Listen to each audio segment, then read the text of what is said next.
this is an iHeart podcast. Guaranteed human.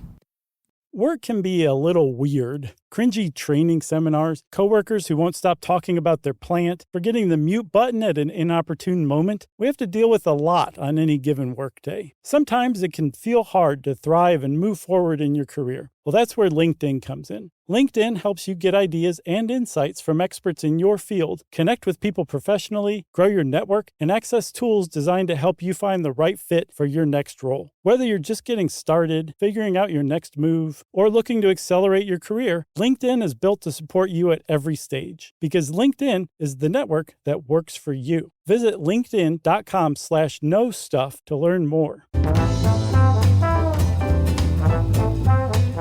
Hey, and welcome to The Short Stuff. I'm Josh, and there's Chuck, and Jerry's here too, sitting in for Dave.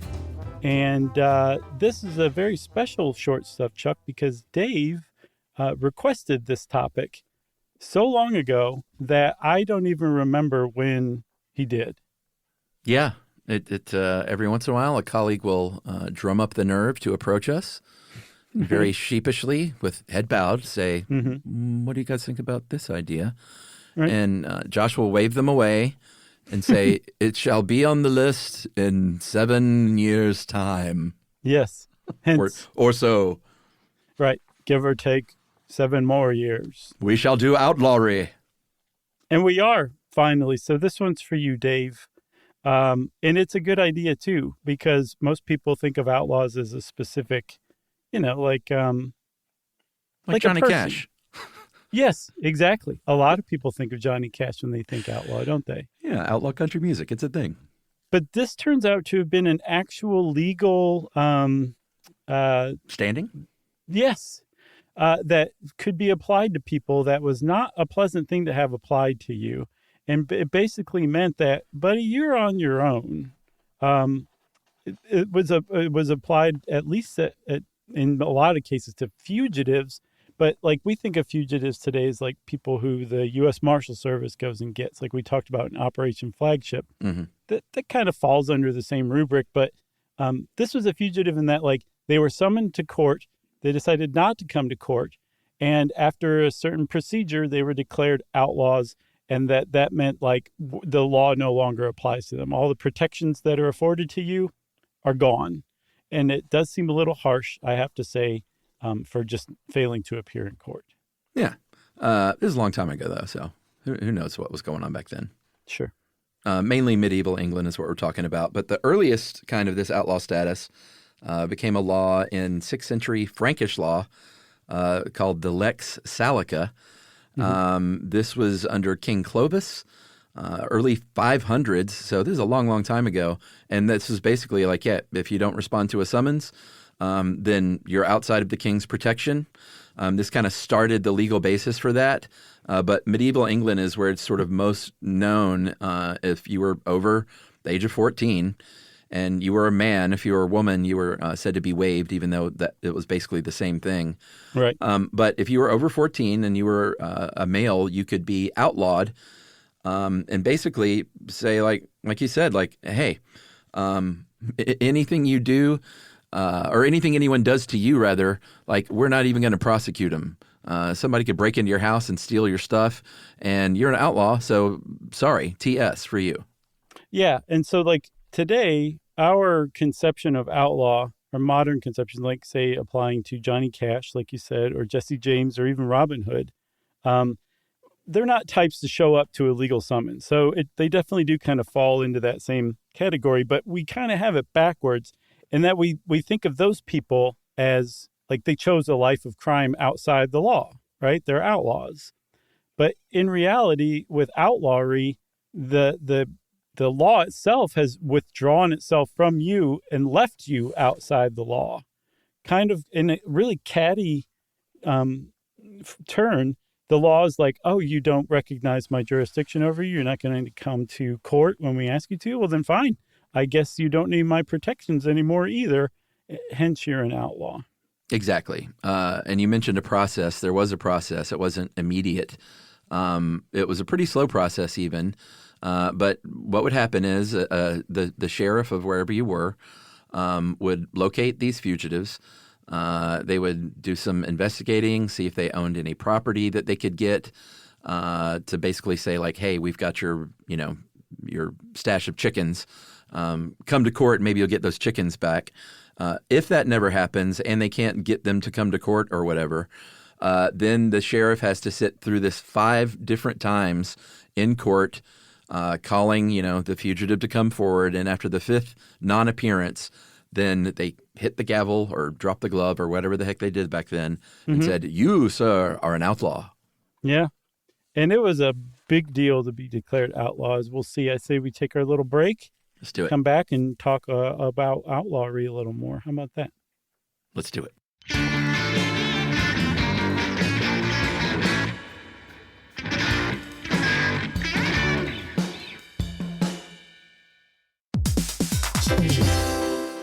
Hey, everybody. We're here to talk to you about Wayfair, who believes that spaces should be functional, they should be comfortable, they should be well-designed, and they can be well-designed by you with their help. Your updated space should feel more comfortable, inviting, and practical for everyday use. And we're talking about outdoor seating. We're talking about grills. We're talking about major appliances. If you need storage solutions, Wayfair can help you out. Patio lighting, rugs, decor. It is your one-stop shop for home. Yeah. I mean, it's getting nice out, so it's time to think about living outdoors for the next few months. And Wayfair knows that outdoor furniture, it's heavy, it's intimidating to assemble. So Wayfair has stepped in and said, we're going to handle the hard part so you don't have to. That's right. You can shop Wayfair Verified, your shortcut to the good stuff. And that means their team of product specialists are going to vet everything by hand using a 10-point inspection, testing things like, quality materials, functionality, and features, and even how long it takes to build that piece of furniture. And the overall experience save time, reduce hassle, and improved convenience. Patio season is here, and these deals won't last. So head to wayfair.com right now to get your outdoor space ready for way less. That's WAYFAIR.com. Wayfair, every style, every home.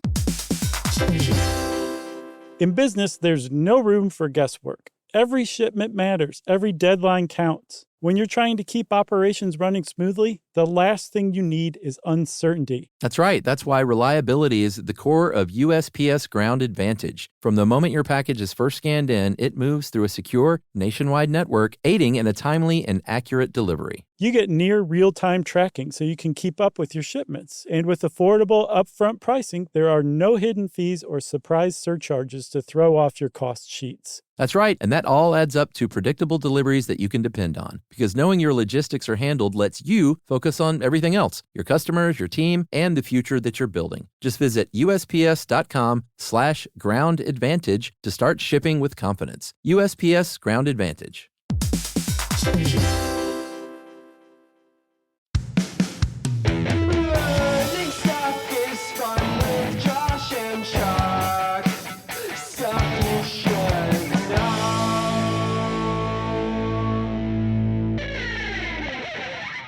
Okay, so when you were declared an outlaw, essentially the way I saw it written was that it amounted to a conviction as well as an extinction of civil rights. So there were different kinds of outlawry. Just failing to appear in court seemed like outlaw light, spelled Lite. But there was also major outlawry, in which case you were really in trouble. Like big felonies, treason, rebellion, like big deal stuff could have you labeled a major outlaw. And again, like if they did find your cache of chickens, those were theirs now. They could take them. Any like real property you had, anything that was yours, they could seize and keep. And that's pretty standard stuff even still today. Like if you get caught with suspected drug money, the sheriff just keeps your money and says, prove it's not drug money. That's not like completely out of the norm. The thing that really makes outlawry very surprising to us today is anybody could come and take your property. Anybody could come and beat you up and kill you. And because the law no longer applied to you, there was no law that was broken when they murdered you. They weren't breaking a law. You had no protection any longer. And that's the thing that makes it really kind of shocking as far as like a legal formality is concerned to us today. Yeah, and even if someone, your neighbor didn't come and rob your house or try and kill you or something, if you had outlaw status, you were definitely not a part of the community anymore. You were totally ostracized and shunned. Sometimes it was just sort of the way that everyone shuns somebody, which is very quietly and passive aggressively. Sometimes it was very much official, though. If they had an outlaw they captured, they could say like, "Hey, we're going to really ostracize you. We're going to send you to Australia. Have fun over there." Yeah, or America. Yeah. And you would end up being an indentured servant. And one of the other things I read about that was kind of interesting that really drove the point home. It's not just like, I'm an indentured servant over here now. I wish I wasn't.